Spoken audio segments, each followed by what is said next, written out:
ರಾಜ್ಯ ಕಾಂಗ್ರೆಸ್ ಸರ್ಕಾರ ಅಧಿಕಾರಕ್ಕೆ ಬಂದು 3 ವರ್ಷವಾಯಿತು. ಆದರೆ ಸಚಿವ ಸಂಪುಟ ಪುನಾರಚನೆ ಮಾತ್ರ ಆಗ್ತಿಲ್ಲ. ಸಂಪುಟ ಪುನಾರಚನೆಗೆ ಹಿರಿಯ ಶಾಸಕರು, ಕಿರಿಯ ಶಾಸಕರು, ಪರಿಷತ್ ಸದಸ್ಯರು ಸಭೆ ಮೇಲೆ ಸಭೆ ಮಾಡಿದ್ರು. ಸಂಪುಟ ವಿಸ್ತರಣೆಗೆ ಹೈಕಮಾಂಡ್ ಗ್ರೀನ್ ಸಿಗ್ನಲ್ ಕೊಡ್ತಿಲ್ಲ. ಹೀಗಾಗಿ ಹಿರಿಯ ಶಾಸಕರು ಇದೀಗ ಹೈಕಮಾಂಡ್ ಕದ ತಟ್ಟಲು ಮುಂದಾಗಿದ್ದಾರೆ. ಸಚಿವ ಸಂಪುಟ ಪುನಾರಚನೆಗೆ ಹಿರಿಯ ಶಾಸಕರಿಂದ ಪಟ್ಟು.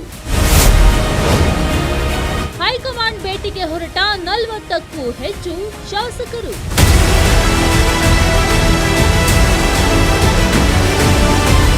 ರಾಜ್ಯ ಕಾಂಗ್ರೆಸ್ನಲ್ಲೀಗ ಮತ್ತೆ ಸಚಿವ ಸ್ಥಾನಕ್ಕೆ ಫೈಟ್ ಶುರುವಾಗಿದೆ.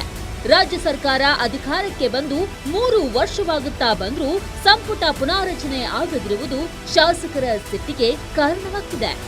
ಯಾವುದೇ ಸರ್ಕಾರ ಅಧಿಕಾರದಲ್ಲಿದ್ರೂ 2.5 ವರ್ಷದ ಬಳಿಕ ಸಂಪುಟ ವಿಸ್ತರಣೆ ಅಥವಾ ಪುನಾರಚನೆ ಆಗೋದು ಸಹಜ.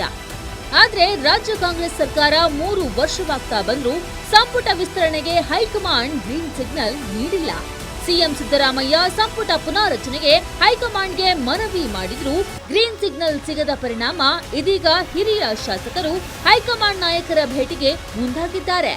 ಹೈಕಮಾಂಡ್ ಮೇಲೆ ಒತ್ತಡ ಹಾಕಲು 40ಕ್ಕೂ ಹೆಚ್ಚು ಹಿರಿಯ ಶಾಸಕರ ನಿಯೋಗ ದೆಹಲಿಗೆ ತೆರಳುತ್ತಿದೆ. ಇದರಲ್ಲಿ ಭಿನ್ನಾಭಿಪ್ರಾಯ ಅಂತದ್ದು ಇಲ್ಲ. ಇದನ್ನ 3 ವರ್ಷ ಆಗಿರ್ತಕ್ಕಂಥ ಹಿನ್ನೆಲೆಯಲ್ಲಿ ನಮಗೂ ಒಂದು ಅವಕಾಶವನ್ನು ಮಾಡಿಕೊಡಿ ಅಂತಕ್ಕಂಥದ್ದು ಅದನ್ನು ಹಿರಿಯ ಶಾಸಕರುಗಳು, ಅನುಭವಿ ಶಾಸಕರುಗಳು ಅವರು ಎಲ್ಲರೂ ಕೂಡ ಹೋಗಿ ವರಿಷ್ಠ ಗಮನಕ್ಕೆ ತರಬೇಕು ಅಂತಕ್ಕಂಥ ಉದ್ದೇಶ ಇಟ್ಕೊಂಡು ಹೋಗ್ತಾ ಇದ್ದೀವಿ. 3 ವರ್ಷ ಆಗಿರ್ತಕ್ಕಂಥ ಹಿನ್ನೆಲೆ ಇನ್ನು ಇರ್ತಕ್ಕಂಥದ್ದು ಕೇವಲ 2 ವರ್ಷ. ನಮಗೂ ಅವಕಾಶವನ್ನು ಮಾಡಿಕೊಡಿ ಇರ್ತಕ್ಕಂಥ ಬೇಡಿಕೆಯನ್ನು ನೀಡೋದಕ್ಕೋಸ್ಕರ ಹೋಗ್ತಾ ಇದ್ದೀವಿ. ದೆಹಲಿ ವಿಶೇಷ ಪ್ರತಿನಿಧಿ ಹಾಗೂ ಹಿರಿಯ ಶಾಸಕ ಟಿಬಿ ಜಯಚಂದ್ರ ಹಾಗೂ ಅಶೋಕ್ ಪಟ್ಟಣ್ ನೇತೃತ್ವದಲ್ಲಿ ನಾಳೆ ಮಧ್ಯಾಹ್ನ ಶಾಸಕರ ನಿಯೋಗ ದೆಹಲಿಗೆ ತೆರಳುತ್ತಿದೆ. 4-5 ದಿನಗಳ ಕಾಲ ದೆಹಲಿಯಲ್ಲೇ ಬೀಡು ಬಿಟ್ಟು ಕಾಂಗ್ರೆಸ್ ವರಿಷ್ಠ ನಾಯಕ ರಾಹುಲ್ ಗಾಂಧಿ, ಎಐಸಿಸಿ ಅಧ್ಯಕ್ಷ ಮಲ್ಲಿಕಾರ್ಜುನ್ ಖರ್ಗೆ ಹಾಗೂ ಹೈಕಮಾಂಡ್ ನಾಯಕರನ್ನ ಭೇಟಿ ಮಾಡಲಿರುವ ಶಾಸಕರ ನಿಯೋಗ ಸಂಪುಟ ಪುನಾರಚನೆಗೆ ಕೂಡಲೇ ಸೂಚಿಸುವಂತೆ ಒತ್ತಾಯಿಸಲು ಮುಂದಾಗಿದೆ. ಅಧಿಕಾರ ಹಂಚಿಕೆಯ ವಿಚಾರ ನಮ್ಮ ಮುಂದೆ ಇಲ್ಲ. ನಾವೀಗಾಗಲೇ ಸಾರಿ ಹೇಳಿದ್ವಿ. ಅದಿರತಕ್ಕಂಥದ್ದು 4 ಜನದ ಮಧ್ಯದಲ್ಲಿ ಅವರು ವರಿಷ್ಠ ಏನು ತೀರ್ಮಾನ ಮಾಡ್ತಾ ಇದ್ದಾರೆ ಅಂತಿಮ, ಅದು it is binding on all party. ಅಲ್ಲಿ ಹೋದ್ಮೇಲೆ ಸಚಿವ ಸಂಪುಟ ಪುನರ್ರಚನೆ ಮಾಡಿ ಅಂತೇಳಿ ಕೇಳುವಾಗ ಏನೆಲ್ಲ ಪ್ರಶ್ನೆಗಳು ಉದ್ಭವಿಸ್ತದೆ ಅಂತದನ್ನು ಅವ್ರು ಕೇಳಿದಂಥ ಸಂದರ್ಭದಲ್ಲಿ ಸಮರ್ಥವಾಗಿ ಸಮಜಾಯಿಷಿಯನ್ನು ಕೊಡುವಂಥ ಕೆಲಸವನ್ನು ನಾವೆಲ್ಲರೂ ಕೂಡ ಮಾಡ್ತೇವೆ.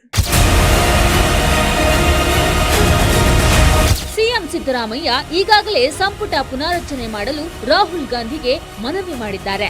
ಆದ್ರೆ ಅಧಿಕಾರ ಹಂಚಿಕೆ ವಿಚಾರ ಇತ್ಯರ್ಥವಾಗುವವರೆಗೂ ಸಂಪುಟ ಪುನಾರಚನೆ ಬೇಡವೆಂದು ಡಿಕೆಶಿ ಪಟ್ಟು ಹಿಡಿದಿದ್ದಾರೆ.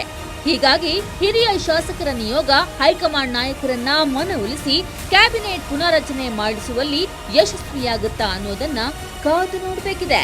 ವೀರೇಶ್ ದಾನಿ, ಪೊಲಿಟಿಕಲ್ ಬ್ಯೂರೋ, ಗ್ಯಾರಂಟಿ ನ್ಯೂಸ್.